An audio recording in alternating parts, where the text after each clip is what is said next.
Hey, Hi, Karen. how are you? Well, how are you?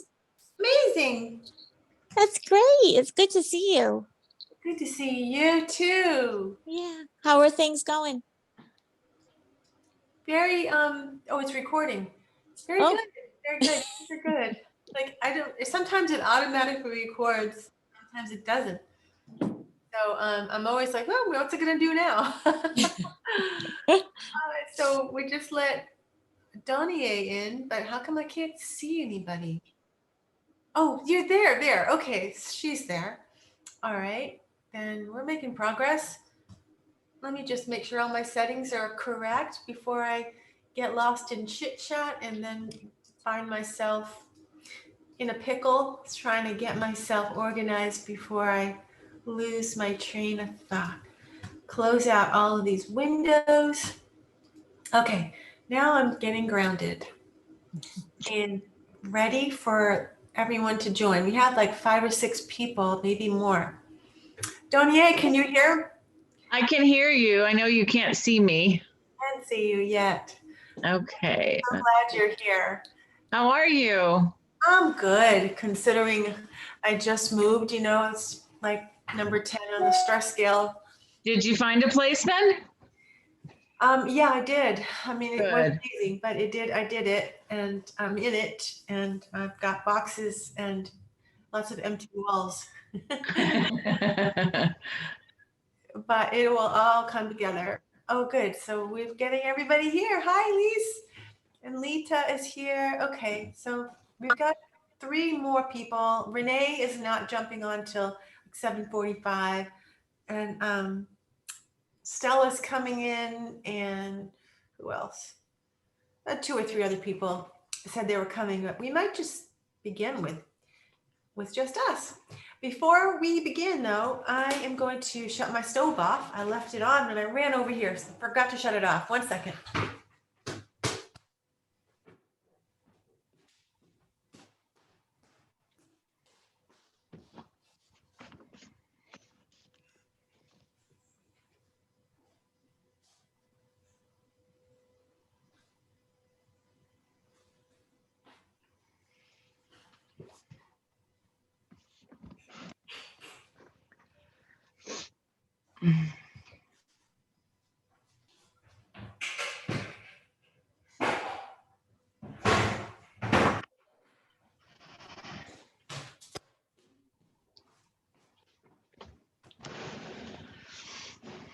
Yeah, I'm back. So why don't we begin? Because it is 7:05 and those people that emailed me RSVP, there's like 3 others that said they were coming, but um, they'll just probably come in late or not at all, who knows? Oh, here's somebody, Sarah. I have to admit each person in, and I think Stella's coming. Yeah, actually, one other person, let me just admit them. Or not. Where did they go? Didn't you hear that ding dong? I could have sworn I heard a ding dong. Well, I'm I losing did. it. I know. I heard it, Karen. Oh, good. Okay. Sometimes I don't understand Zoom very well, but I mean, I understand it fairly well to do this, but every now and then they change something up on you and you're like, wait. All right. So let's just begin. And whoever pops in will pop in. And I'll let them in as they come in. Okay, so tonight we're having 2 amazing guest speakers who are graduates from Sacred Stone School. And so Donier is our first graduate that's going to share her story, because life is all about stories.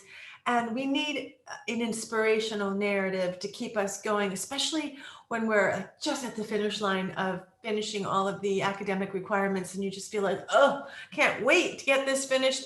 And you can get to that burnout stage, and then you meet somebody who did it, who actually succeeded and now is a success in life and has I think of you as a success, Donnie. I wouldn't have asked you because I follow your posts on Facebook. I just love you and your husband and such good memories of the internship curriculum. And Oh, yeah. I just thought it would be really fun to have you, kind of give a little pep talk. Not that it's intentionally a pep talk. It's just it ends up being that way because when someone shares a success story, people feel inspired. It's motivational. So Mhm. first, let's have you just share your story, anything that you feel the students would be interested in, like especially how you got to Ayurveda, what drew you, and then how it changed your life and how you're actually making money using Ayurveda. And then maybe, so that got like 30 minutes, and then maybe we could do a little Q&A if students want to ask you a question or so. And then Renee G will come in. And I never even know how to say your name. It's Donier, but you've told me a million times I can't get it straight. So I never put the G after it because I'm afraid I've said the whole thing wrong. So she was asking about how do you get to be like Karen G and Renee G and Lita G and Sarah G. That isn't like you don't like get dubbed in or something, but it's more like in India, it's like when you add a Y, like Frankie or Katie instead of Catherine. It's this sort of sweet, kind of affectionate way of saying, namaste at the same time. It's an endearment term of Gotcha. endearment. Yeah. So how can you tell us how to say your name? After all these years. Well, it's pronounced Dania. Dinia. Dania, phonetically spelled, it's Dukneea, like Okay. Dania. Dinia.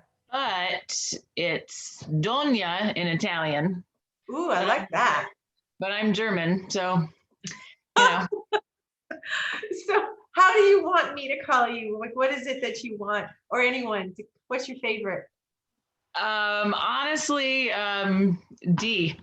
D. Yeah. DG. You're my DG. There you go. I can call you DG and not have to get worried about French, whatever it was, Italian. Exactly. No, that fits perfectly. Oh, good. Okay, that just makes my life a little easier now. So take it away, DJ. Okay, DG.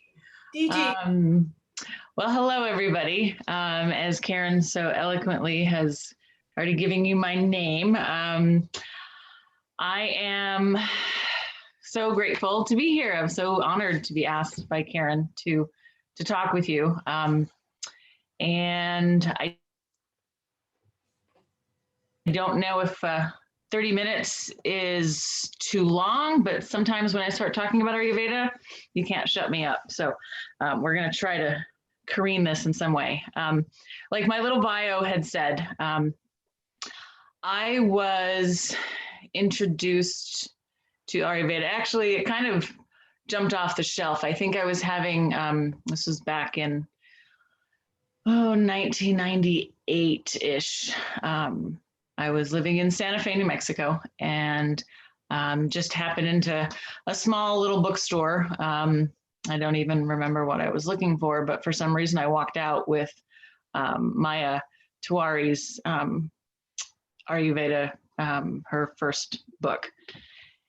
And didn't really know anything about it. My girlfriend at the time was into yoga, so I was started to learn more about that aspect of my life. My previous life before Ayurveda, I actually went to college for graphic design. So I moved around to Seattle, Santa Fe, New York, working with clients. And I was there in Santa Fe, found this book, and I took it home, and I didn't understand a word of it, but I knew I had to have it. I knew I had to read it. I had to understand this amazing, what I've come to learn as this amazing healing science. And it's more than a science. It literally is a way of life. And as I was thinking about how to bring that into what's happening in my world today, from almost, oh gosh, 2000, yeah, almost 20 years ago. is that Ayurveda is everything. And in my line of work, pre-massage therapy, holistic healer, everything had to make sense. You had to have a reason for everything that you did. And so I think that was part of the draw with Ayurveda, because everything that I can understand the universe to be about can be explained through Ayurveda, and it makes sense to me.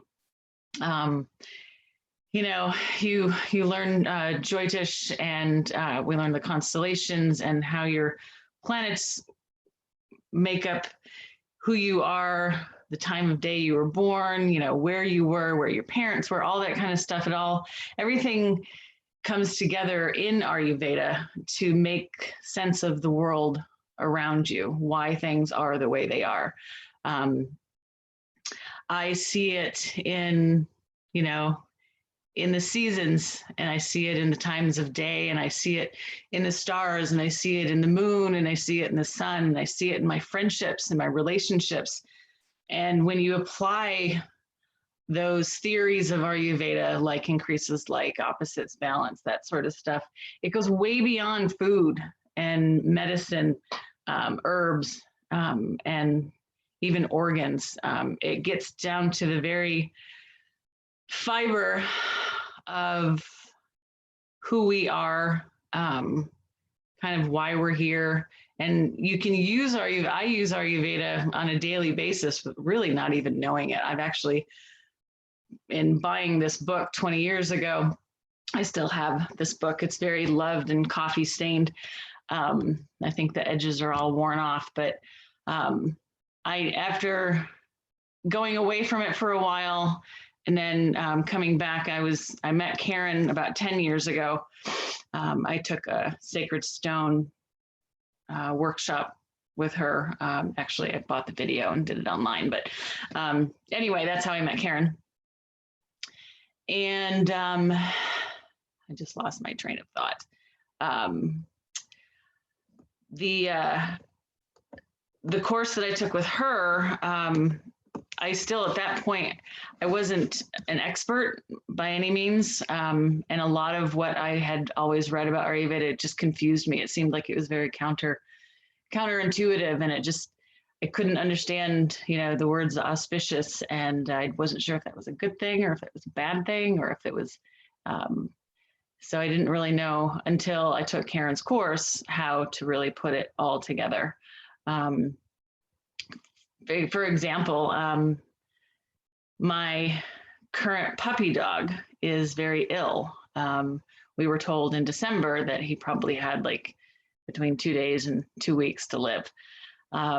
They couldn't help him. They thought maybe it was cancer. They thought it was this. And so we basically took it upon ourselves to heal him holistically.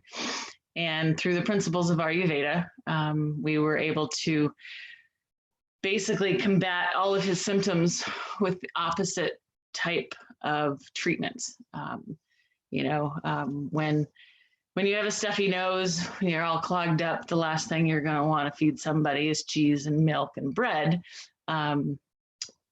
But at the same time, being cognizant of what he needed. And we've had him now, it's April now. So we've helped him survive another 4 months without even really knowing exactly what was really wrong with him, because the doctors didn't know. So using my skills, I guess, in Ayurveda, we helped him heal. He's still with us today. So, but my practice, my husband and I have a old 150-year-old church that we bought 10 years ago, and we remodeled it into a yoga studio and massage therapy office, I guess. He does mainly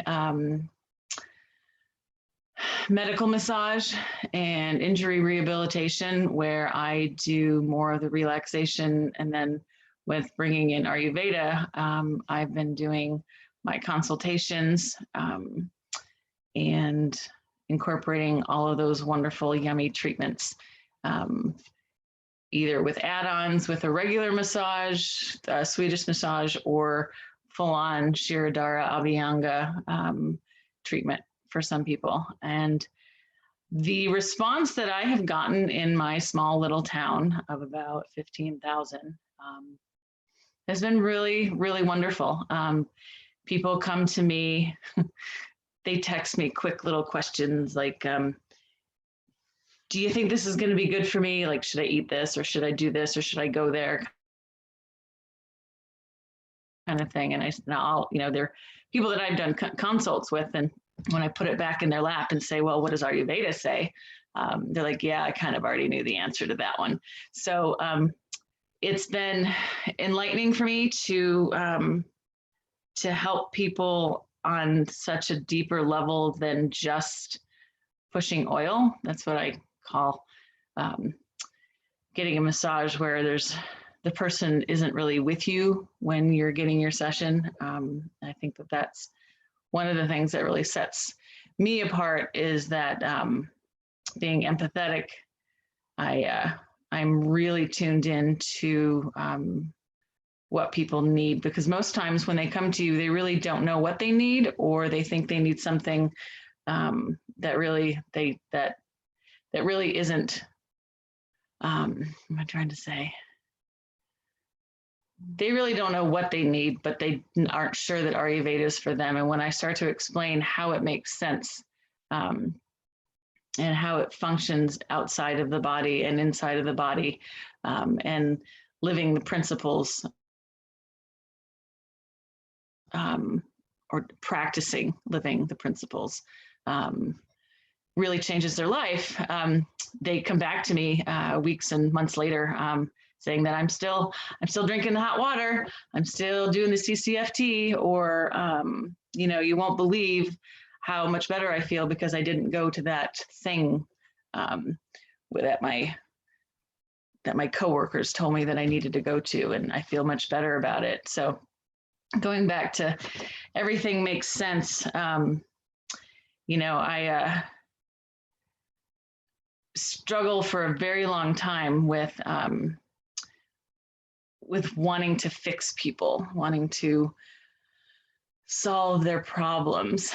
And one of the other things that Ayurveda has taught me is that I am not here to, and you, once you graduate, you're not there to fix people. You're there to give them information.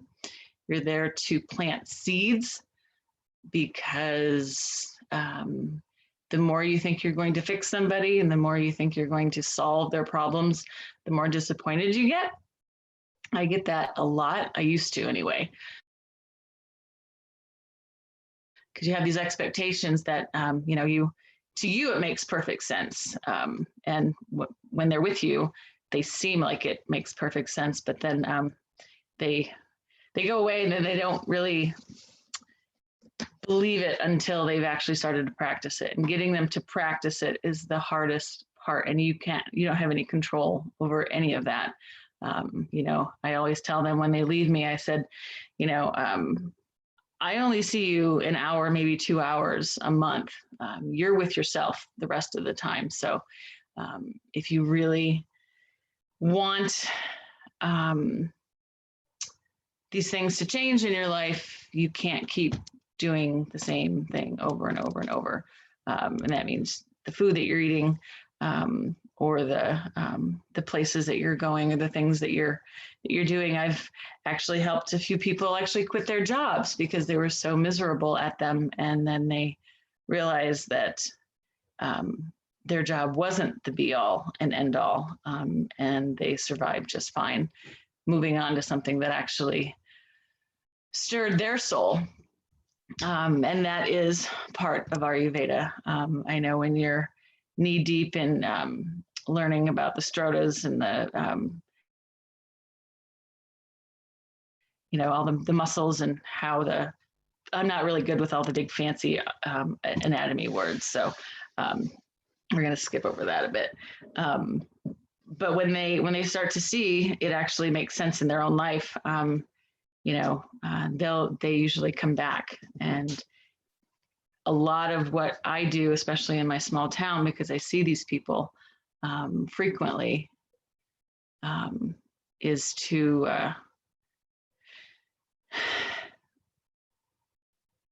be open to their questioning of it, be open to them questioning you. It's weird that when I first did start, I got some people who kind of shunned away from me because it was, this voodoo science from India, and they had no idea what they were even talking about, but it was foreign to them. And so when you speak with people, I think one of the major things that you have to be able to do is talk with them where they're at, as opposed to talking at them with all this fancy jargon about Prajnapahara. And, they're going to look at you and they usually just start glossing over by that point. So I think one of the biggest rewards I've ever gotten from doing my consultations is that people look at me and say, oh, so I'm really not crazy? Because that's what they've been told, is that whatever's happening in their body, it's all in their head, it's all in their mind. And they don't, the Western medicine doesn't have an answer for them. And so it's been an ongoing conversation that you have with people. It's not really just a once and done kind of thing. You don't take an Ayurvedic course for 18 months and then, okay, done with that one. Now we move on. You use all of that information on a daily basis. So I love what I do. I'm itching to get back to where I was a year ago. And it's been very trying for me right now because I have not been able to work with people, at least face to face and hands on. So we won't go into that. So I don't know what else to start talking about, Karen. You got to help me here. Feed me some questions or something. Yeah, you're doing really good. I'm really transparent about, the really like the nitty gritty that happens in the day in the life of an Ayurvedic practitioner. Yeah, people are going to think you're, doing voodoo. I like that term because my own mother thought I was, studying voodoo on top of a mountain with some Satan worshiper or something. And I had to, explain, Mom, this is a science, this is real. This is like daily living. This is longevity. This is the way to live so that you can be aligned with the biorhythms of Earth and be in the circadian rhythms and like be completely organic and understand your own self. And it's, not this hooga booga stuff that she thought, since she couldn't understand the chants, Om Namah Shivaya, or, whatever, the beautiful chant of the light, or, any of those beautiful chants that now everyone's singing in beautiful music so that it's kind of takes the mystery out and it makes it a little more mainstream. So she's like, oh, I think I heard my daughter say that. And now this beautiful person is singing it. So she's connecting the dots thinking, okay, this isn't about Satan worshiping. So anyways, it's New England. We're in New England, yeah. And people are a little bit, sketchy about thinking it's a religion, and it basically isn't. It's a science of longevity, and it's how you bridge it. I'm not an Indian. Obviously, I'm a blonde hair, blue-eyed American growing up on Wendy's and McDonald's. And how we can bridge this new information to people like us and not have these crazy accents that you can't understand, or, speaking in terms where it's all relative to the culture and nobody can really get it. If it's really hard for an Indian to actually, that's why I think Dr. Ladd's amazing. He came right from India and he fit right into the culture. I mean, there was acclamation, I'm sure, but he was so loved and received, and he was able to share the wisdom of Ayurveda without having obstacles. He had a little bit of an accent when I first went in. I couldn't understand some of the words, but I didn't let that stop me. And we have to thank him because he really was the pioneer, or one of the biggest Mhm. pioneers. And now the rest of us are his little minions, we'll say. We're all, ambassadors of Yeah.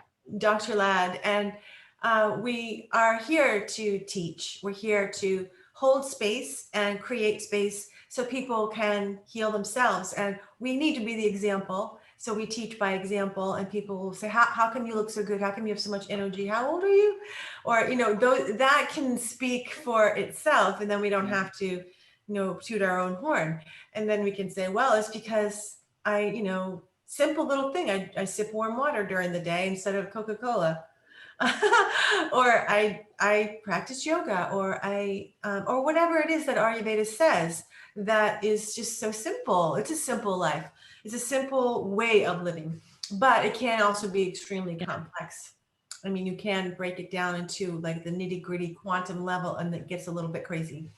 So, anyways, we just lost somebody. Who did we lose? Oh, I don't know. Oh, Lita.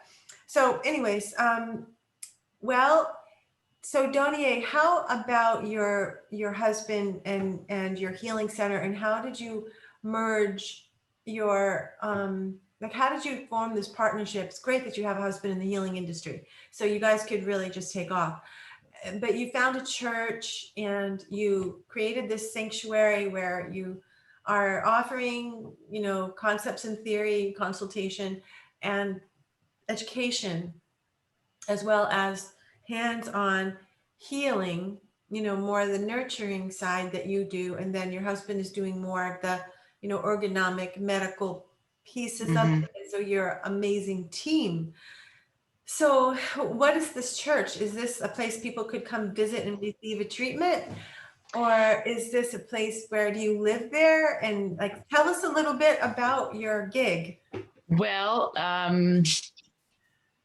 it's been a labor of love. Let's see, 2013, we bought it, and it was July, and by no, it had been an old. It was about ready for demolition. It's a 150-year-old church. It was the AME church, the only African American church built in my little town. And there were lovely stories that we were told about the Reverend and his family who lived there. But we bought it with the idea that we wanted to create a place for people to go when they if they needed to sip tea, or if they wanted to take a class or a massage. It's been such a ride these last 8 years. Yeah, 8 years now. The whole first floor of the church was it had been used for storage for a construction company and a painting company. So we had a lot of cleaning out to do, and there were no walls downstairs, and it was like a basement of a church. It's like a meeting space, but we drew plans on old pizza boxes and on the back of drywall, and my father, who was 70 at the time, helped us rebuild the whole thing. So we turned a staircase from one direction to another direction. We, it was pretty intense, and we have hundreds and hundreds and hundreds of photos to prove it. We opened for our massage practice. It's funny, while we were downstairs working, building the rooms, upstairs, and we have 20, 25, 30-foot ceilings. So it feels quite large. There were no pews left. 14 feet. Well, I exaggerate a little bit. There were no pews left. There was nothing left in there. So what we had done because we needed to start working immediately, we needed some income. And so at the very beginning, the front of this church, we put up two of those canopies that you have at like the farmers markets. We put them side by side Yeah. with a little pathway down the center. And those were our treatment rooms for about Cool. 6 months. They would come up the stairs through the vestibule, and they would either go over to Frank's side or over to my side.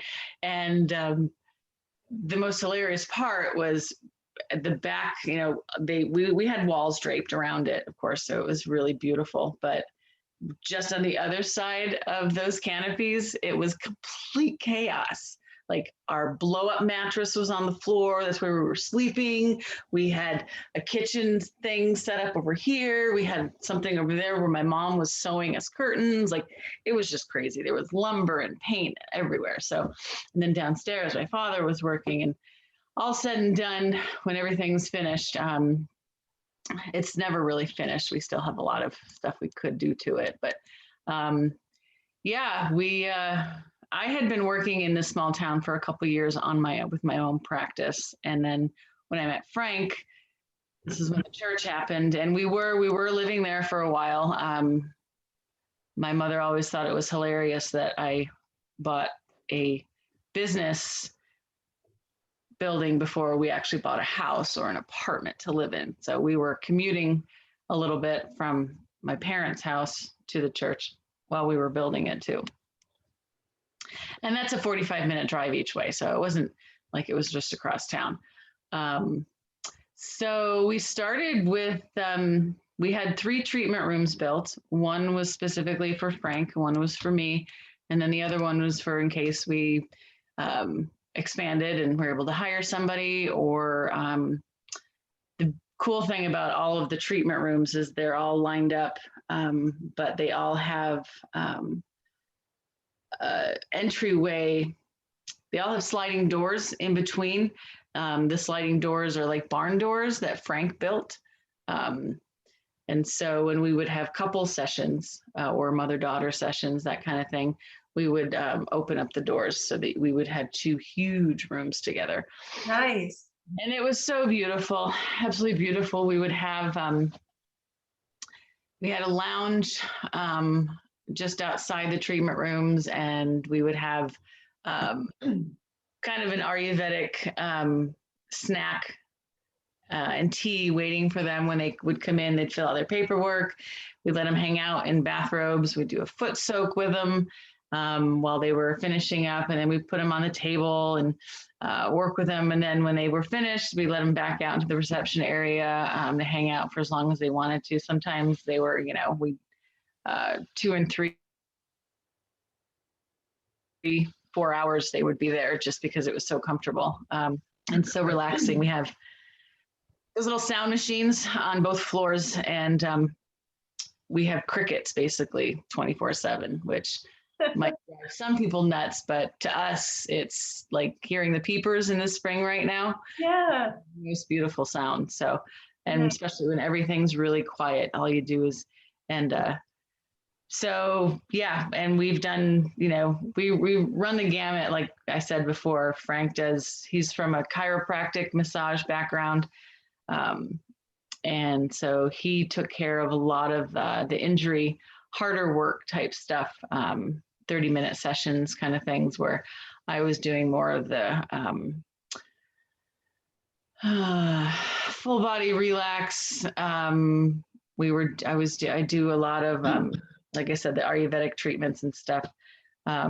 Donia, can I ask you which Ayurvedic treatments? Sorry to interrupt you, but like, are you doing Abhyanga, Shirodhara? Could you list them out so we know, and which ones are most popular?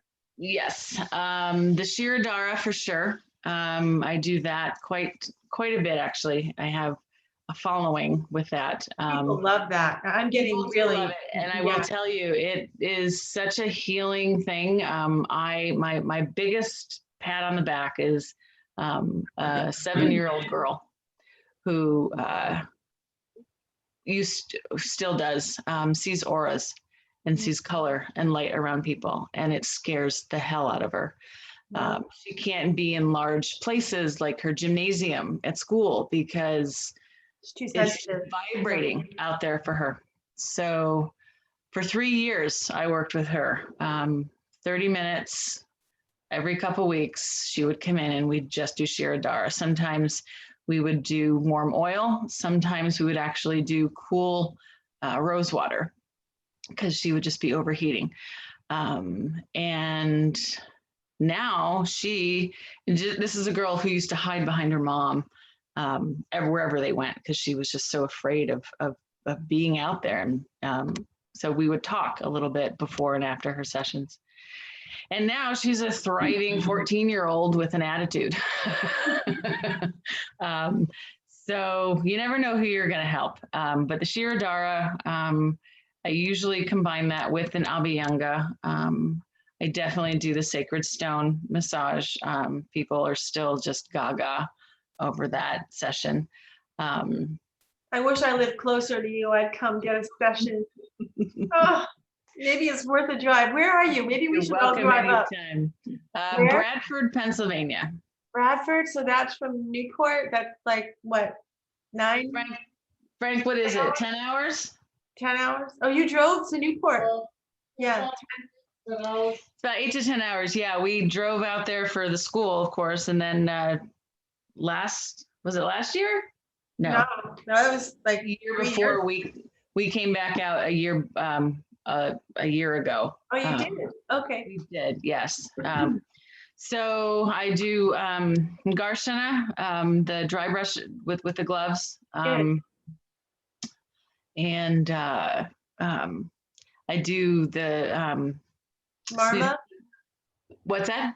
Marma points or what? Marma points. Yes, I incorporate those mostly in almost all the Ayurvedic sessions that I do. And I do the steam tent, the Snidhana. Yeah. That's a really big one. What's your most popular treatment? Definitely the Shirodara. Yes, I'm not surprised. I bet you're really good at it.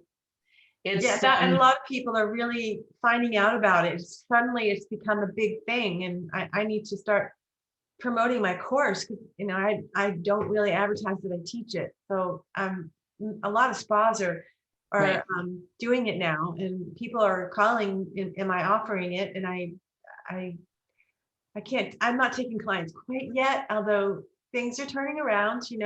Jupiter went direct, not direct, but transited today. It's been stuck in debilitation for a year. So today is the day it's out of debilitation. So there's more hope in the world, and maybe, we'll have a reprieve from this whole pandemic, and some other things are happening in the next week where the Kalasarpa in the sky is broke from Mars, which was a death window, and that's going to be gone in a week. Good. And that's been plaguing us for since the fall. We've been in Kalasarpa, which is when all the planets are on one side of Rahu and Ketu, and causes portal of departures. So that's closing. That portal's closing in a week, and some other really good transits are happening. Hi, Renee G. Yay! I'm so glad you're here. And so maybe say that again. Hello. Hi, Renee. Hi, Renee. We're just kind of finishing up with I'm going to call Dunier. I'm calling her now DG. DG. I was going to say DJ. It's DG. Okay. Oh my God. I think I have the name disease. Is there such a thing? Okay. A name disease. Anyway, so so we were just sort of talking about seeing clients one-on-one right now during this pandemic, and how it's a little challenging with, being afraid of COVID and all. So I have not let anyone come in for treatments. Most people are calling me for Shirodara. So Shirodara seems to have really taken the spotlight. People are like 5 years ago, nobody heard of it. I know. But everybody is they've heard of it. So it's a big thing it's a specialty. So if you want to combine that with your Ayurvedic consultation, that's a great way to make some money. And like I was saying, I might start seeing clients now that the planets all shifted. Jupiter is of today is out of debilitation, and then the Kalasarpa is gone in a week. So maybe I'll start doing the Shirodaras. But so don't DG said that Shirodara is her most, popular treatment in this beautiful church she renovated. I'm just giving Renee a little overview, and that Frank is doing all the sort of chiropractic, sports massage, more, ergonomic injuries, and she's doing the more nurturing Abhyanga, Swedana, Garshana, Shirodara, Marma, and she does her consultations. So before you go off, and we bring Renee G in, could you just share how many clients are you seeing for consultations, and what was your best way for marketing? Was it through your massage clients? That's what it was for me. But what did you have any kind of like helpful tips for our students how they can develop their clientele for consultation? Well, yeah, actually, one of the best things that I did was pretty much right after I graduated. I set up Intro to Ayurveda, a workshop for the community. It was all free. They could just come, and I gave them there was a part 1, part 2, and part 3, I think. And so we invited anyone who wanted to come, and I would just talk about it. So I got a lot of people through that. A lot of people were from my existing clientele. And when I say a lot, I don't have a lot of just Ayurvedic clients. Everything that I do now has the Ayurveda umbrella over it. So I just kind of weave it in with everything I do now. The other thing that was really popular and was really wonderful was we had an Ayurvedic dinner where you make the food. We had like 6 different stations set up upstairs in our yoga studio, and 3 people were making the basmati pomegranate pistachio rice, and the other people were making the banana dessert, and the other people were doing a khichdi. And then we all sat down in a big long table down the center and ate it together. So that sounds like fun. And probably loved it. Yeah, it was probably the best I've ever felt in that space ever, because it was just, we were just, I don't know, it was just wonderful. But people, made recipes that they'd never heard of the ingredients in. They were, busy chopping. I actually hired a photographer that night too, and she took the whole evening was professionally photographed. So those are really good ways to incorporate a lot of people. They all signed up for consultations, possibly because they were so impressed. Yeah. Or even if not a consultation, at least, to get on my massage book. So yes, that was a great little idea. That was teaching a free workshop. Where did you teach it? In your church, or did you go to the YMCA, or right in your own space? Yep, in our church upstairs. And then the other part of this is that our yoga teacher has also started to, she's now 82, I think, but just this last year, she has doing some Ayurvedic training with the Himalayan Institute. Oh yeah. Where she got her yoga certifications. So that's great. You have yoga in there as well as your massage and body work and This is a whole healing center.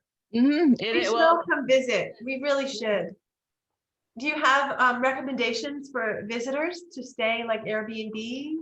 Yes, there are several in town. I mean, right now, because of what's going on, we have transitioned the entire building. I had to do something with myself because I haven't been able to touch people in almost a year. So our yoga studio is now my art studio, where I make stuff. We build stuff. Frank's into making guitars and guitar paraphernalia. I'm making everything you can think of as far as body care, face serums and foot powders and body creams and immune booster syrups and that kind of stuff up in my apothecary. And so the downstairs where our treatment rooms were is now semi-retail space. So one of our treatment rooms was taken, is now retail space, and we still have our 2 treatment rooms where we will be bringing people back in. But so we had to do a lot of reinventing with ourselves this year. And Ayurveda came into play quite a bit because you have to have a balance, right? Yeah, you have to make lemonade when you're given lemons, and you did it. You were Yes. very creative. You were resourceful. You pulled in all of your talents, and you started making your potions and lotions and creams based on Ayurvedic principles, which people need, and it's a great lucrative, opportunity, as Yeah. well as you can draw clients in from the sale of your amazing products.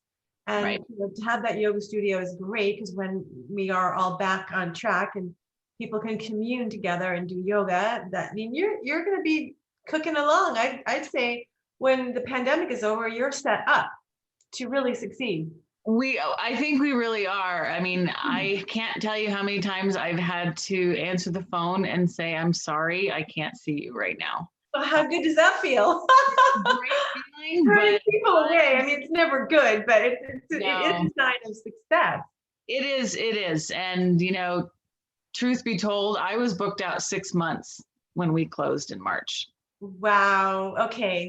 You're gonna make it. As soon as this is over, it's just, getting through this little rough spot, this little rough spot. We're all kind of in it now together, and you're doing really well. Let me put your birth, not your birth, I'm such an astrologer. Let me put your birthday in. Let me put your the name of your center and contact in the chat window, unless you want to do it. I can do it for you. What is it? It's Sacred Spaces Okay. Holistic Center And what town in Pennsylvania? in Bradford, Bradford, PA. Okay.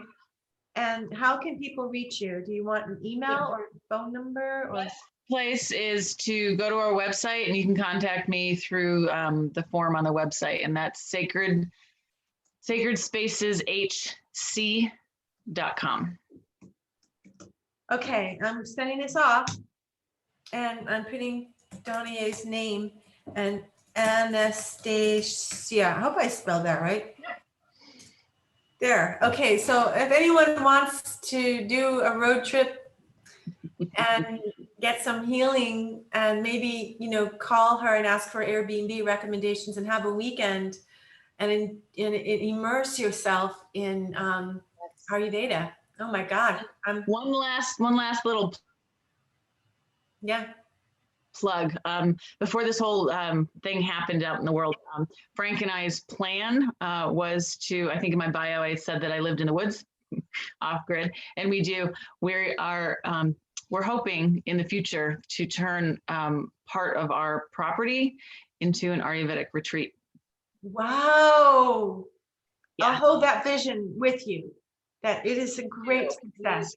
Yeah. The best part about it is that we're literally 5 miles from the Bradford airport. So you can fly in from pretty much anywhere. We'll pick you Great. in 5 minutes. You never have to see another soul for as long as you're here. That's amazing. Yeah. Do you do panchakarma by any chance? I still have to learn the whole process. I'm working up to that. Well, maybe you could offer like a mini modified version of it. You could call it that, Yep. Yep. So did you take my ABS program? Because it wasn't required at the time you graduated. Now it is required. Oh. Yeah. You never took that ABS? No. Well, it's something you might already know a lot of it, but there's a lot of information about PK in that course. But anyways, you're already doing modified panchakarma. Right. Yeah. So, well, thank you so much. Thank you, It's Karen. such an honor. Delight. I'm so happy to see your little face. And hello to Frank back there. Hey, Frank. Hi, Frank. Hey. Well, next time you guys visit Newport, please look me up. I will. Okay. All right. You're welcome to stay on and listen to Renee G. So stay on, and Okay. Renee, Yeah. I'm going to ask you to unmute. Okay. I'm giving you the floor. It's It's you, all you. It's all about Renee for the next 30 minutes, maybe some Oh, gee. Well, it would help me tremendously if you would ask me questions. Sure, I did that with her too. Yeah. So, But your bio that you wrote for me was perfect. oh, good. I couldn't find that email, so I just went off the top of my head and add anything to your bio that I might have missed. Well, you said that I was an esthetician and a massage therapist, and I do Ayurveda as well. I was doing Ayurvedic treatments before I started the Ayurvedic health counseling course with Karen G. So I had been introduced to Shiradara. We were doing the Tara products. Oh, yeah. So, yeah, and then did the four-handed Abhyanga massage and some like remedial training up. I was at the time I was in New York, so we did it with Linda Winnick at Shakti Yoga. She came in and made us big lists of the different words, the different attributes, and I had no idea what she was talking about. I couldn't follow it. I had no idea. And I was thinking, I just love it when they pour the oil on my head. And, we had to obviously do the treatments on each other to learn them, but my oil drip went like ice cold and my person wasn't really that into it, but I still loved it. I could still feel like the generations behind, what he was doing. Right. So, and then I found you, and I think I sort of like tiptoed around your website a little bit before I dipped a toe in. And then I, did that a few times. And then I wound up doing the AHC with you in the Pearl class. Yeah. And then I just stayed on after that for a while. That was the greatest to have you on board. Oh my God, you were so helpful to me. I am indebted forever. I was running 2 schools. I couldn't have made it without you. Oh, well, thank you. I think it was like, at one point, I think we had 3 classes at once. I don't know how you did that. That was crazy. I was losing my mind, really. So I'm glad that's over. Woo! Yes.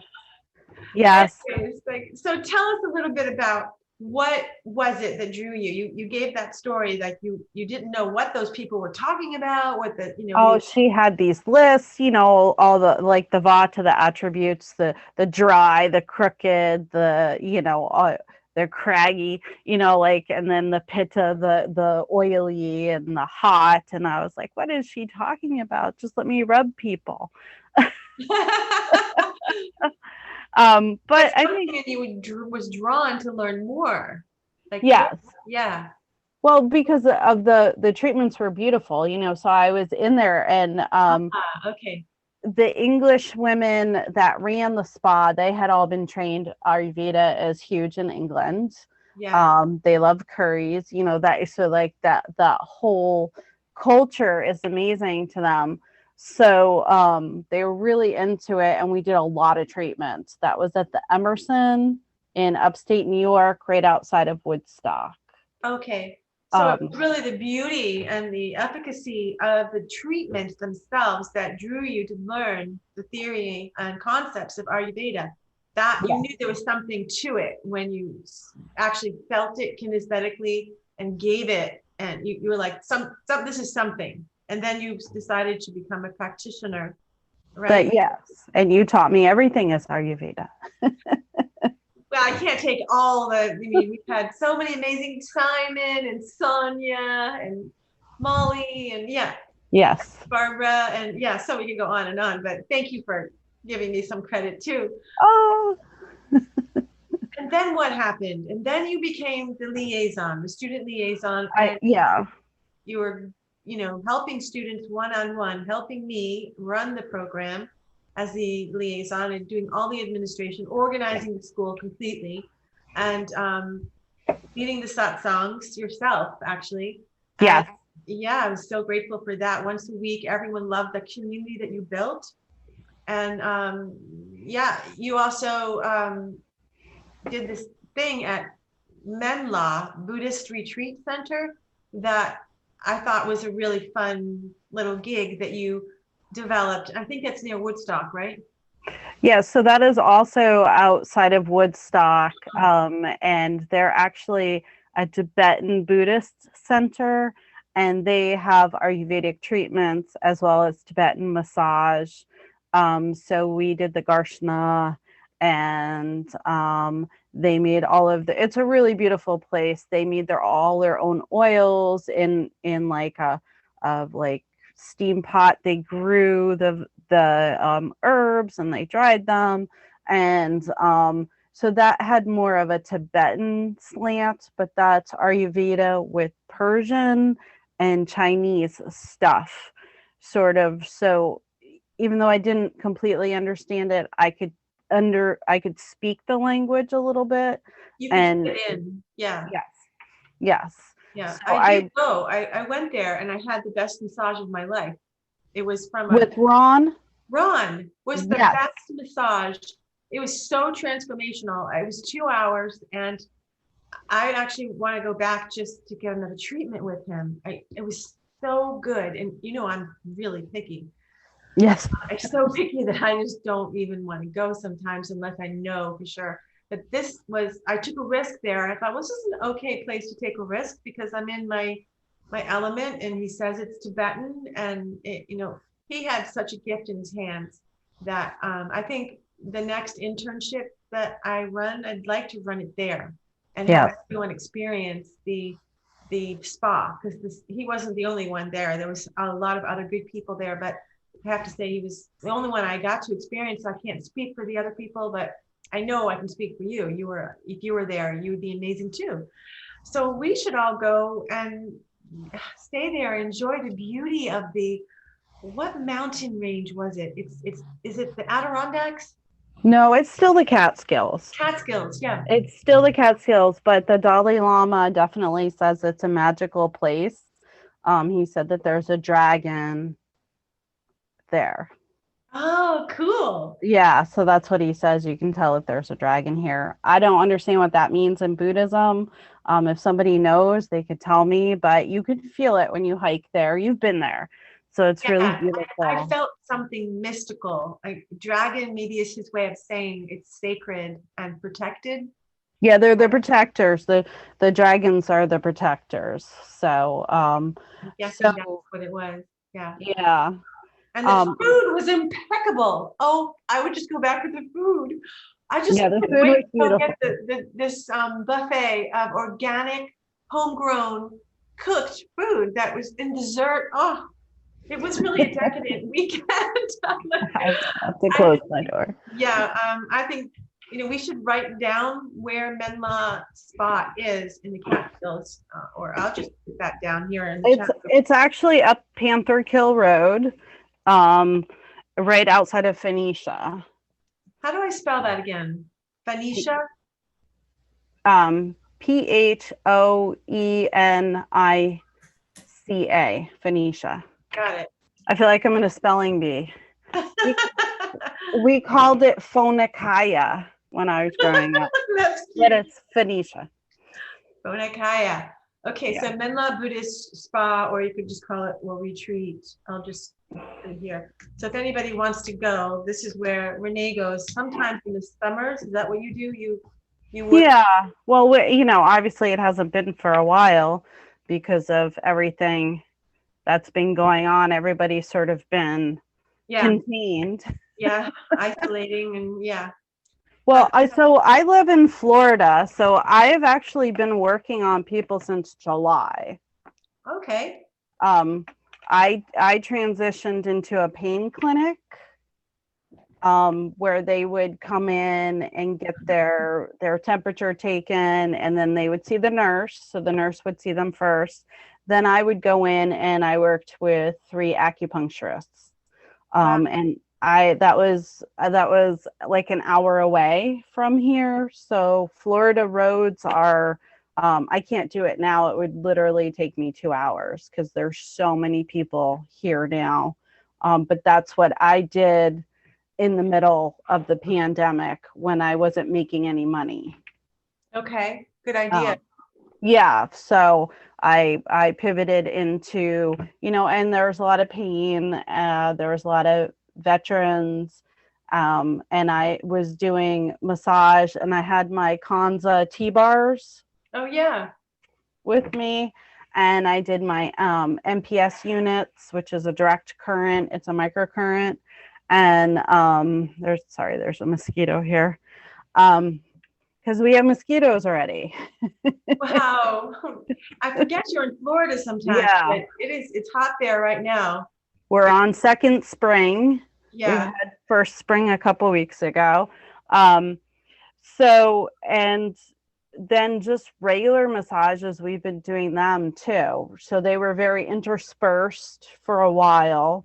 But I'm kind of grateful I've been in Florida because I've been working with people the whole time. So you didn't really have to, because in Rhode Island, it was very, very, very rigid where half the massage therapists quit because I was on the call when the Board of Health announced, it was like a Zoom meeting for all the licensed massage therapists in Rhode Island.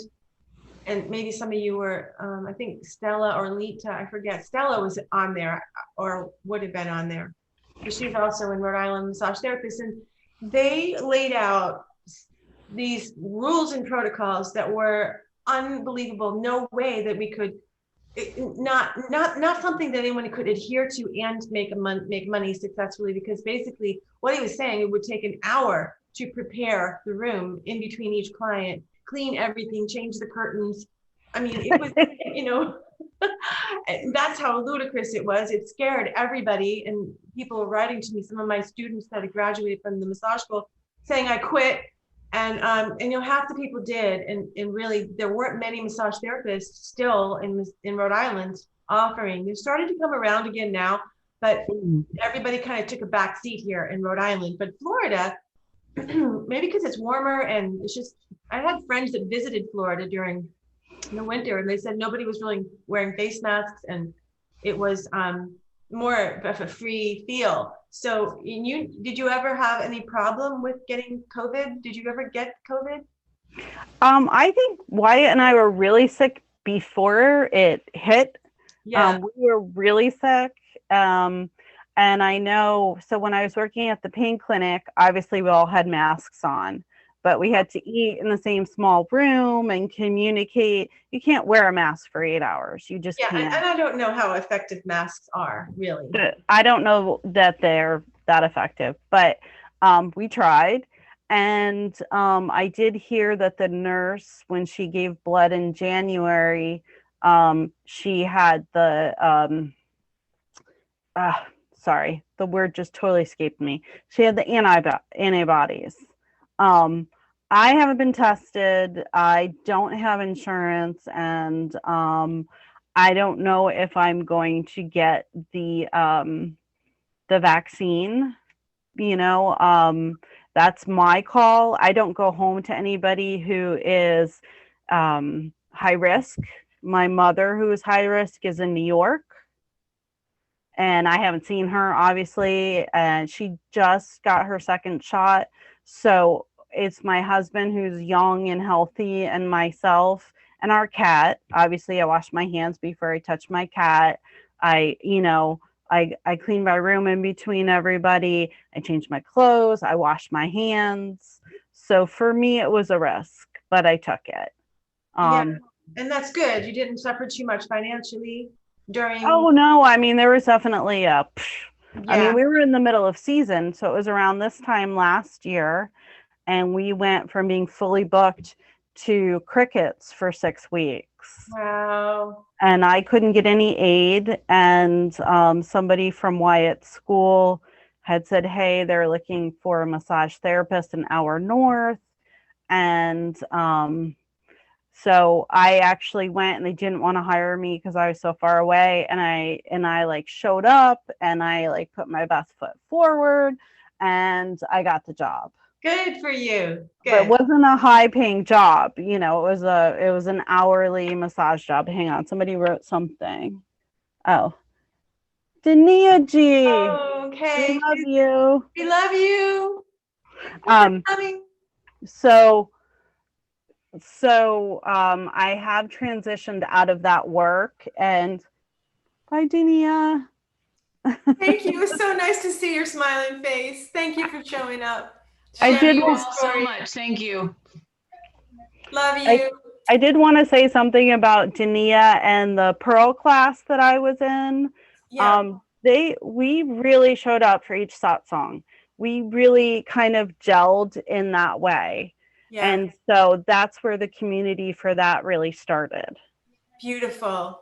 Yeah. I wish you would. I miss you. You really were a good community builder, and it's been hard, not because I know Beth isn't, Ayurveda background like you, so it's harder for her to build the community, but she's doing a great job without, she's going along. So, but you really had a skill set with that, and everyone couldn't wait for the satsangs, and you had a lot of knowledge to share, so that was good. So tell us about your Ayurvedic health consultation success. You're more talking about aesthetics and massage and how you Right. incorporated your Ayurveda into those modalities, but what about doing consultations, and how many are you doing, and how did you get your clients, and can you tell us a little? I mostly do my consultations with skincare and with skin mapping. Okay. So that's sort of my thing with it. Yeah, that's your way into the whole thing, and then maybe they want to schedule something separate after you talk about their skin and the doshas. Exactly. Okay. And I don't say, "Oh, you're Pitta."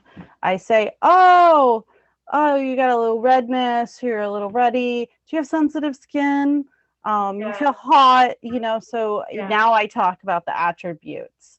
Where Good. before they were a long, scary list. I didn't really know what was going on. Yeah. And much like Dania, I when I worked at a spa down here, we did and go and do community events and talks. We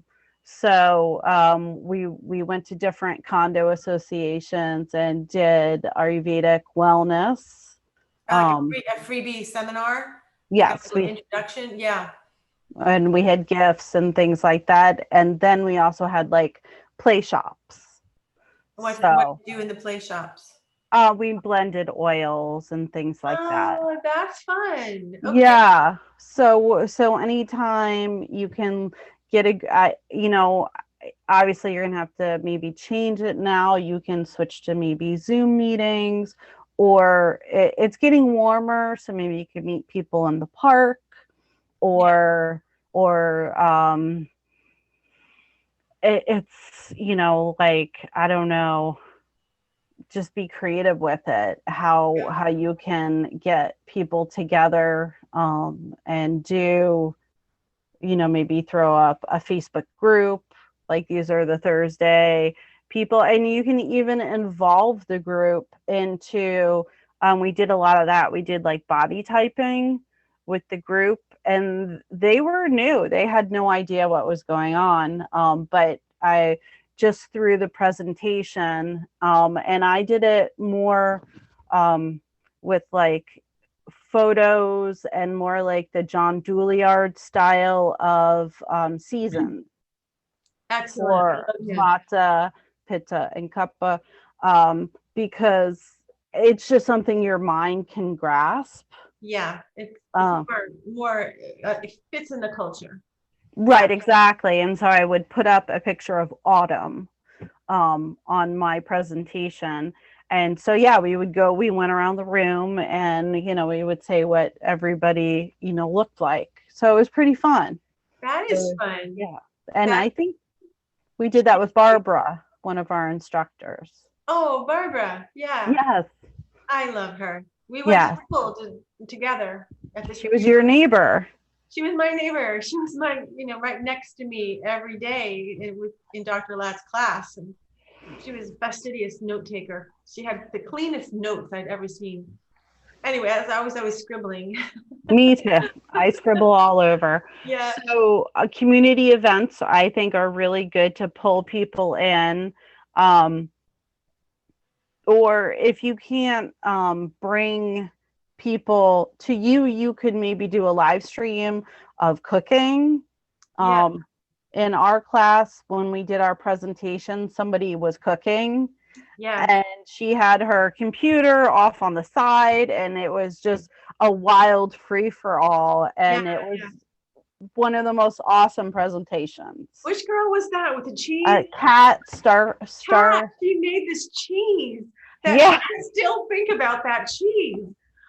What was that? Paneer. It was she taught us. She made paneer. Oh yes. Yeah. Yeah, and that's something like that on Facebook would really, as you're talking, you could be sharing, well, this would pacify the Vata dosha, Mhm. and you shouldn't have dairy past, when the sun goes down, and, give all the principles of dairy and cheese and what it pacifies and what it's not good for, and at the same time, make it yummy. And so something like that's another way to drum up business and teach about Ayurveda. And it's just harder now because of the pandemic, but this isn't going to be forever.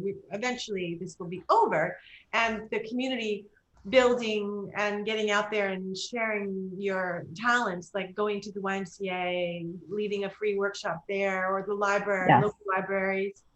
I made so much business teaching yoga when I got my certification and went to teach. Everybody in class wanted to talk to me after and ask me all kinds of questions, and then somehow I got booked solid with consultations and massages. And so that's just getting yourself out is a good way to drum up business, but it's just hard right now with the pandemic. Is there anything else that you could say to the students, like what is it your favorite part of Ayurveda? How has it changed your life? Like, what is the most transformational part of your life? Was it the diet? Was it the dinacharya? It was the skincare. I had cystic outbreaks, hormonal outbreaks, very painful. If anybody's had them, they hurt. You could feel them. They're very painful. And even today, I wash every day with something creamy and a grain. Awesome. Yeah. Of course, I'm an esthetician, so I have like more elevated things than, poulticing up some, or not poulticing, but grinding up some lentils or, whatever. But that would still work anyway. And the body care of it. And I use the Kanza wands in almost every massage. Oh, I love that. I have the T-bars, so I do them on different, you call them marma points, on the back. Do you happen to have one near you that you could show everybody what to come? I actually, let's see. Yes, I have. I'm sorry if my room's getting dark. We're just walking around a little bit. I'm grabbing a couple. I gave my face one to my, the owner of the wellness center where I work, because we are launching Ayurvedic skincare. We're doing Shankara. Oh, I love Shankara. Yeah. So, and so we're doing that. These are my T-bars. I've never seen the T-bars. Yes. So I've dropped the T-bar. I don't know if you could tell from this one. Yeah. It's off. So I had to use Gorilla Glue to put it back on. Okay. But the little tips will come off. Yeah. And then I use an alcohol prep pad. Clean them off. To clean them off, especially right now, even though they're antibacterial, antiviral, la la la. They're made from 5 metals, but you might want to tell everybody a little bit about them, right? So they have copper, tin, and zinc. They're tridoshic. This is the big foot one that's about 2 pounds, and as you can see, it looks like a Tibetan healing bowl. I don't know if that's better for me to have my hand in front. Yeah, that helps a lot. Yeah. So this is like the foot one, and it's about 2 pounds. I don't really use this one that much. And then here is the body one, and we have one that's the face one's a little bit smaller, but we have about this size at work. Okay. And we do an Indian head massage, and we do the Kansa wand for the face because it uplifts. It's good for nerve pain. You can do it on pregnant women. So if instead of doing the machines, instead of doing like the LED lights or the microcurrent or the microdermabrasion, where that can be too drying or harsh or rough to vata on the skin, everybody does really well with this. Yeah, people So, would love that. Yeah. Yeah. And So it that feels very cooling. Yeah. very cooling, very uplifting. You could do a really like gorgeous like eye lift, just doing it. I don't know if maybe my eye looks lifted. I can't see myself, but it You feels look really gorgeous. good. But you have to be careful because if they have like sunblock or something on, or if they have a lot of toxins, this is a detoxifier, so we'll actually pull that out and you'll have what's called a graying effect. So I like to cleanse the skin pretty well before I do this. I do this towards the end. Where can we get one of those? Well, Shankara has them, but I got mine. I got these 3 from, oh my gosh, they do the Tibetan Ayurvedic stuff. Melanie and Rob. Yes, Melanie and Rob. Okay. And I have a smaller one, which is just copper. It's not Kansa. And I got that on Amazon. It was $20. So you can, for it says a foot wand. Please don't use anything that goes on your feet, on your face. That's my SD. Yeah. My SD talk. So I got my mother one for her husband because he's older and his feet hurt. And she immediately took it and started using it on her face, so he never got it. But she actually, you should use a little bit of oil, dosha specific, or seasonally specific to what you need. And, you can pull up. It's really good for headaches. You can do the marma points. You can spin it, on the different places. You can add it to Indian head. Dania, I think they had a foot treatment with it. Cool. Yeah. So So what's the difference between the one at Melanie and Bob Sachs, which is called, if anyone wants to write this down, Diamond Way Ayurveda? They are a really good website resource for all kinds of things. And actually, I don't think you can get it through them anymore. I think Ayurveda Experience owns them now. Yes. What about Amazon? Is it, they're not as good as what you can get at the Ayurveda Experience? I would just contact Melanie. Maybe you can still just get it through her. Yeah. Okay. We have these, and I think they're coming out with doubles, like so it's going to be probably a little smaller than this on the one side, then it's going to go out and you'll probably have a smaller one like that on the back. Nice. I'll let you know. And Shankara has really, really gorgeous masks and cleansers, and they have a really beautiful like lotus, 5 lotus, saffron, amazing like essence, that like little roller ball. They just have really, really nice products. And I'm just going to give them a little plug because I'm impressed with them. They're for profit, but they don't take any profit. They have children's place where they give their money to. I don't remember the whole thing about what the requirements are, but they also do it for vets who have PTSD.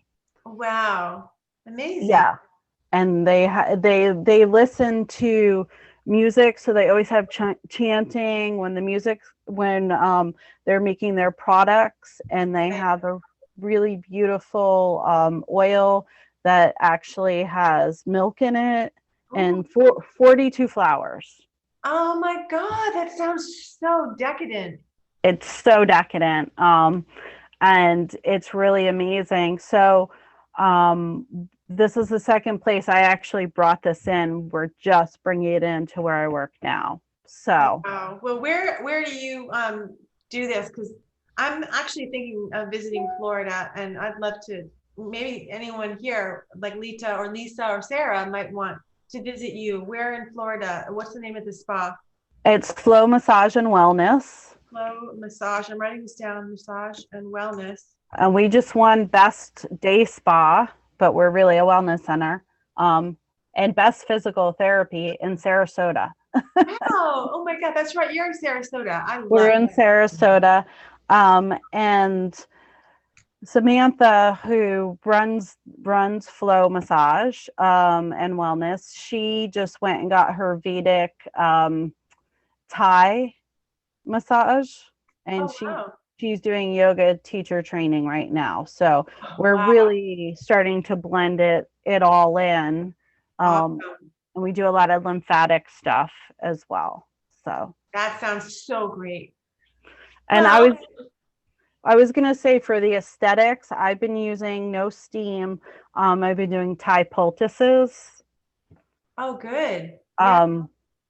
And I've probably broken of the whole steam thing, because I'm definitely not gonna put somebody under steam in You these prefer to circumstances. open the pores with the hot poultice, herbalized hot poultice on the skin. Yeah. Yeah, that sounds like a much more efficient, effective way to do it. Right. Yeah. And I have a pretty big gua sha stone that I use. Let me Yeah. see. Oh my God, that's a beautiful gua sha. Yeah, it has a little ridge here. It has teeth, and it has hills and valleys. Oh my God, what kind of stone is that? Looks like Amazonite. This is nephrite. It's jade. It's jade. I prefer jade. Okay. I do have other ones and other shapes. I have like spoons and stuff. And that's all absolute beauty. This is my one for the dudes. What is it for? The dudes, because of the teeth, for the hair. Dudes. For the dudes. This one's, I think it's, I don't know. I don't think it's labradorite. I just think it's like adventurine or something like that. So, yeah. We all want to come get a facial and a massage from you. At least I'm speaking for myself. I think I need to sign up. So now we have we want to go to Pennsylvania, Menla Spa, and Florida, and pamper ourselves. But before we finish, would you share your exciting possibility of becoming the spa manager somewhere? What was that? Is it a spa? Yeah, I don't know if that's happening, but I am going to become the manager down here. Okay. So I'll be doing administrative stuff as well as treatments. That's great. Yeah. So just, sort of growing into that other thing. I was going to ask, how many of your students that are here today, how many of them are practitioners? Well, Sarah and Lisa are massage therapists, but I'm not sure. Lita, if you're still with us, are you doing massage too now? I forget. Not right now. I'm just because I'm full-time nursing. Okay. So, but I did do massage for a while, and the Reiki and the yoga Nice. as well. And bringing Ayurveda to nursing is so important. It's hard though, because you probably have to come up against a lot of rules that don't really make a lot of sense Ayurvedically, but somehow maybe you can slip a little of this and a little of that in. Yeah, well, I have a friend who's a functional medicine practitioner. Mm-hmm. And I don't know if you know much about that, but it kind of everything comes from the gut, which yes, is similar to Ayurveda, where they really focus on the gut. So she's starting her own business, and we've talked a lot. So we're hoping to pair up at some point. Excellent. Good. Yeah, it's all about health is in the colon. How healthy you are is the health of your colon. How long you live is your colon. So it's the seat of Vata, we know, and that's the dosha that is all about the longevity principle, because the Vata stage of life is our last stage of life. So we need our colons to be rejuvenated and juicy and lubricated and, not dried up, shriveled, and all of the things that happen in old age. So getting the microbiome, and there's supposed to be 3 pounds of probiotics in your intestines to actually digest properly, and most of us don't have all that. So I'm so glad you're doing this Ayurveda course with your nursing. I mean, we need more people like you. But Yeah. I usually attract people like Renee and Sarah, and estheticians like Dunier. Right. The hands-on people, because I am. But I know that you wanted to learn it at one point, Lita. You wanted to For learn a it. while. Yeah. Yes. I think you're actually, maybe in a past life, you were a touch healer, and you're just remembering it now. You just haven't had a chance to actually study it, but somewhere it's in your cellular memory. I have a feeling. Yeah. So anyways, any questions for Renee? I have questions in general, Yeah, sure. if that's okay. Yeah. It kind of went with just what Lita, what we were just talking about. In terms of like, because something when I've been doing the practice consultations, because we do live in a world of like Western medicine, like how do we even begin to, like if somebody were to have a main complaint about weight loss or something, or if their skin was acting funny but it was due to a medication or something, like how do we begin to offer like proper diet if the aggravation happens to be the medication? Like where do we come in, and all of that is one Good of the things. question. Because this first level, the AHC program, is designed for diet and the first 3 stages of samprapti, which is the disease process. And when someone is past the 3rd stage, the 6 stages, then we need to refer out to a Okay. practitioner or a doctor. So staying within the boundaries of AHC, Ayurvedic Health Counselor, is the first 3 stages. So your person on the medication she might be at the 4th stage of disease, where she had to get the medication, and you're not going to be trained in this program to be able to integrate, which is really what this is. Integrative medicine is what you would need to be able to properly treat her safely. So that would be a practitioner level course. So what I would do with you is tell her, I'm sorry, I won't be able to assist you because you can't take her off her medication. You don't Right. have enough information to do that. But you could recommend that she see someone, look at NAMA's website and see if you find any practitioners locally, or an Ayurvedic doctor locally near you. You could also just say, I can work with you on body work or yoga or whatever part of the Veda that you feel you could offer her without her going off her meds. That Yeah. you could do.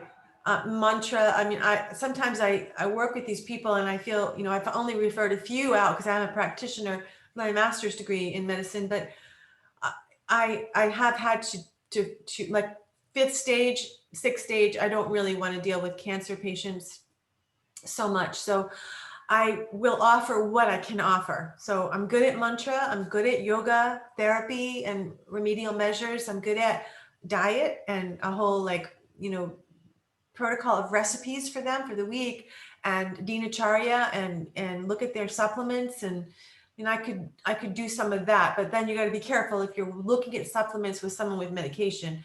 But if someone's not on medication, then you're okay. But that medication is a flag that she's probably in the 4th stage. Does that make sense? Yeah. So could I be like, hey, this is the diet I would recommend for you?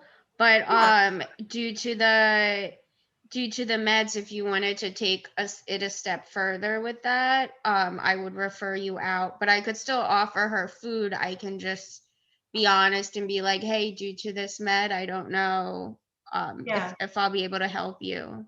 Very good. Just tell her that, because basically it can be a wash if you don't know how to integrate, because some of these meds disturb pitta, and most meds actually destroy agni, the digestive fire. Any medication you take, even Tylenol or whatever, it destroys and lowers all the gastric fire, the agni, the jatha agni, the one in the intestines. And if they're going to be doing a medication like that daily, or like 10 medications some of these old people have to take, they have no agni, they can't digest.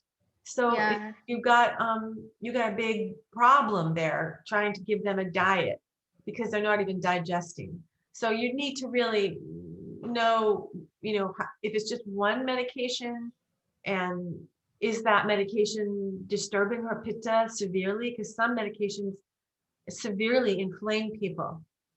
So if it's true that she's inflamed from the medication and having reactions, and then you give her a pacifying diet for pitta, it's mitigating. It's going to be like a neutralizing waste of everyone's time, unless you know a little bit more about the effects of the medication on her. And who's really good, if you want to study more about medication and integrated medicine, is Sonia. She's one of our Okay. teachers. Sonia is brilliant, and she has a book that she recommends. And I have it in my bookshelf somewhere, but all my books are spread all over the floor because I'm moving. And I can't find it, but it's a great book on pharmacology and how to understand the medications and the doshas. But you might reach out to her if that's where you want to go. But first graduate this Yeah. program, and then you could take the next level. She doesn't offer a practitioner, but she has little workshops you could learn from her. Yeah. Yeah. Cool. Thanks. And Yeah. then I have one last question. In terms like when I've been doing the consultations, I don't know if this is in the scope, but I just want to double check. Like let's say I have a kappa or I'm recommending a kappa diet.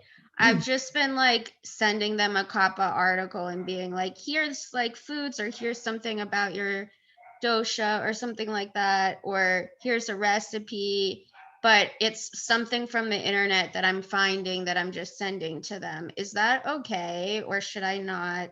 Do I need rights to send something? I'm not claiming it as mine. I'm just like trying to Sending help. her a link to an article about kapha, and you're Yeah, like asking something like that.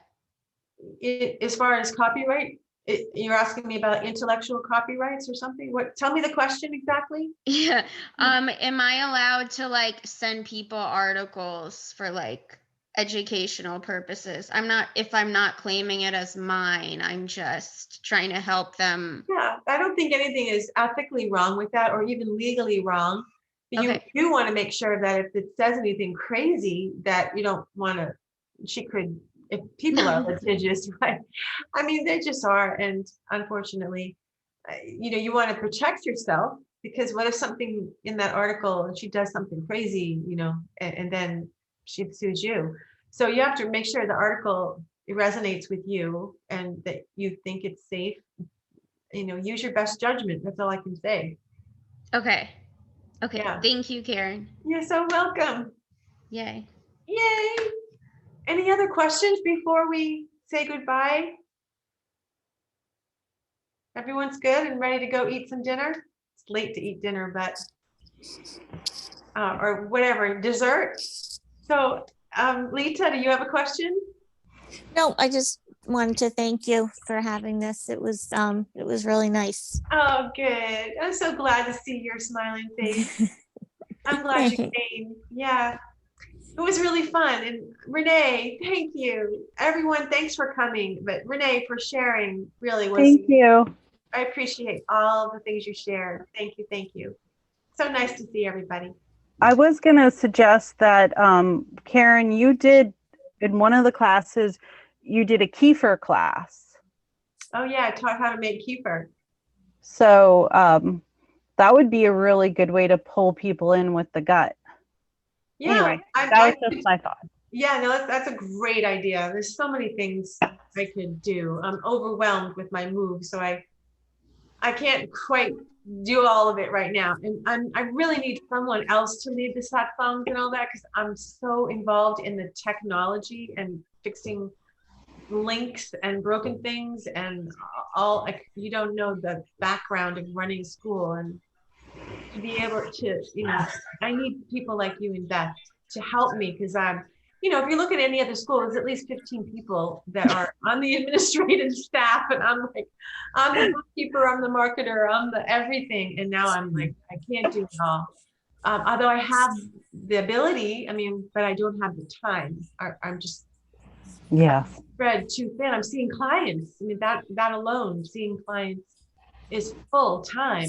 So anyways, but I really would love to teach the Kiefer class. I actually have so many clients that have asked me to have it in my home, and they want to have a Kiefer party in my home. If I ever do, I'll put it live so everybody can watch. Definitely. Yeah. Definitely. Okay, ladies. Namaste. Thank you. Bye, everyone. Bye. Have a wonderful evening. Lots of love. Bye. Bye. Bye.